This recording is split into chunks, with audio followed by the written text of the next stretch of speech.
कक्तिशाला Amarpur BJP party office नि relief chemo थांग सगिका हस्ते CPIM political ब्यूरोनि आदक Manik सरकार बार थांगै तैलमै नखुक देराजनै रकबाय ककलाब सालायखा শরণার্থীর কালের মধ্যে এই বৃষ্টি যেটা হলো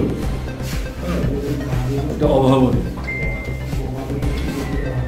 বৃষ্টি হতে পারে কিন্তু তার যে তীব্রতা ব্যাপকতা এরকম এটা আগাম হয়তো অনুমান আমাদের যারা মেট্রোলজিক্যাল ডিপার্টমেন্ট তাদের পক্ষে সেটা হয়তো করা সম্ভব নয়, এই জন্য কাউকে দায়ী করে না। এখন যেটা হয়েছে ত্রিপুরার প্রায় সব জায়গায় হয়েছে, কিন্তু যেটা বললেন আপনি তারে গোমতী নদী যেই মহকুমার উপর দিয়ে গেছে সেই মহকুমাগুলি ভীষণভাবে বিধ্বস্ত। অমরপুর, তারপরে উদয়পুর, ওইদিকে সোনামুড়া, স্বাভাবিক এই জায়গাগুলি সমস্ত বিধ্বস্ত। তা আমরা যেটা বলছি যে সরকারকে যেখানে ক্যাম্প আছে ক্যাম্পে এখন লক্ষাধিক মানুষ আছে সারা ত্রিপুরায়, কেমন প্রায় 1,70,000 লোক না, তো আরও বেশি লোক ছিলেন। মানুষ তো আসলে ক্যাম্পে চট করে আসতে চায় না, আর শেষ যখন আর কোনো বিকল্প থাকে না তখন বাধ্য হয়ে আসে। জল নামতে শুরু করলে মানুষ যেতেও শুরু করে, যত অসুবিধা।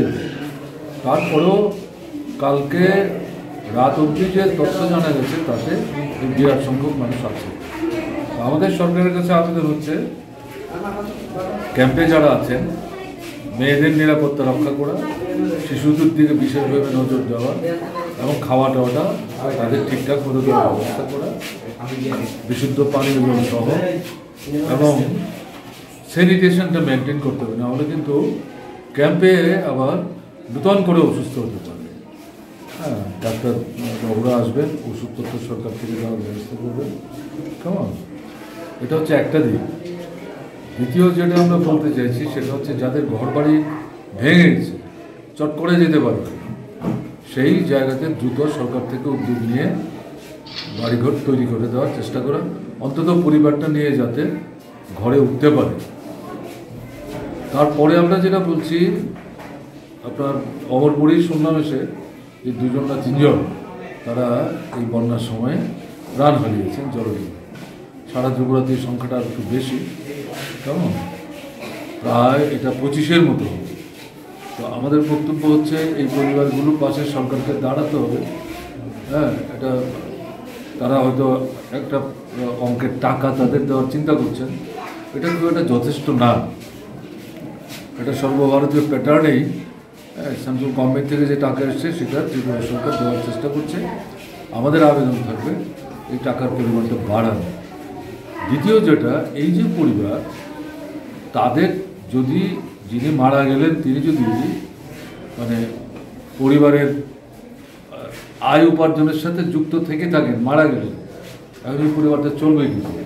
বলে সেখানে আমরা বলছি সেই সমস্ত পরিবারে যারা আছেন তাদের মধ্যে শিক্ষা, বয়স সব কিছু বিবেচনায় রেখে তাদের অন্তত একজনকে সরকারি ব্যবস্থাপনায় যাতে অর্থের উপার্জন করতে পারে সেটা লক্ষ্য রাখতে হবে, এবং এটার জন্যে বিশেষভাবে উদ্যোগ না, খুব বেশি দেরি না, এটা আমরা বলছি। আর আহত যারা হয়েছেন, অসুস্থ যারা হয়ে পড়েছেন, হাসপাতালে নিয়ে যাওয়া, যদি হাসপাতালে না নিলেও চলে, হ্যাঁ তাহলে তো ঠিক আছে, তাদের চিকিৎসা হাসপাতালে রেখে অথবা বাইরে এই দায়িত্বটা সরকারের এখন দিতে হবে। হচ্ছে বিশেষ করে আমাদের বলা, পানীয় জলের প্রতি নজর রাখতে হবে। আর বিদ্যুৎ, এটা তো এখন প্রায় আমাদের দৈনন্দিন অত্যাবশ্যক বিষয়ের মতো হয়ে গেছে। এই দুটোকে ঠিকঠাক করা, বিদ্যুৎ ঠিক না হলে পানীয় জল কিন্তু সমস্যা হয়ে যাবে।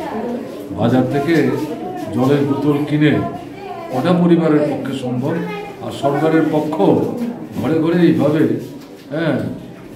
জলের বোতল দিয়ে পানীয় জলের সমস্যার সমাধান করে কিন্তু কঠিন হয়ে যায়, কিন্তু একটা পর্যায়ে তো করতে হবে।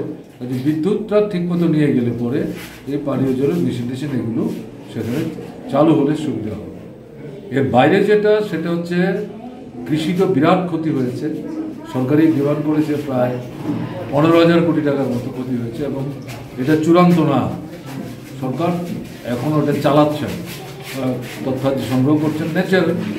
আমরা যেটা বলছি কৃষি, তারপরে মৎস্য এবং পশু, কেমন এই তিনটা বিষয়ে যা ক্ষতি হয়েছে মানুষের এটা নিরূপণ করা এবং সেই সমস্ত পরিবারগুলির পাশে সরকারকে বিশেষ সাহায্য নিয়ে দাঁড়ানো এবং কৃষি যাতে মানে এই যে নষ্ট হয়ে গেল জলটা নামার পর যেই কাজটাই করা সম্ভব সেই কাজটা করার জন্যে দ্রুত কৃষি দপ্তর এবং উদ্যান চর্চা যে দপ্তর আছে হর্টিকালচার উভয়ের সম্মেলনে সেখানে কিন্তু দ্রুত একটা পদক্ষেপ, একটা প্যাকেজ তৈরি করে সরকারের সেখানে যাওয়া দরকার। এটাই আমাদের বক্তব্য। আর এই সময়ে যেটা বলবো যে দলাদলি করা ঠিক না, মানুষ বিপন্ন, সরকার চালাচ্ছে, সরকার চেষ্টা করছেন, হ্যাঁ তাদেরও কতগুলি সীমাবদ্ধতা আছে, এর মধ্যে তারা উদ্যোগ নেওয়ার চেষ্টা করেছেন, সমস্যা কিছু থাকতেই পারে, এগুলো নিয়ে এই মুহূর্তে আলোচনা করা ঠিক না। সরকারকে দল মত নির্বিশেষে সবার তরফ থেকে সাহায্য করা দরকার। সরকারেরও উচিত মানে কোনো রকম সংকীর্ণতার বেড়াজালে নিজেদেরকে আবদ্ধ না রেখে খোলা মন নিয়ে, উদার মন নিয়ে সবাইকে একসাথে করে এই মানে বিপন্ন সময়ে মানুষের পাশে দাঁড়িয়ে যাতে মানুষকে বিপদমুক্ত হতে সাহায্য করতে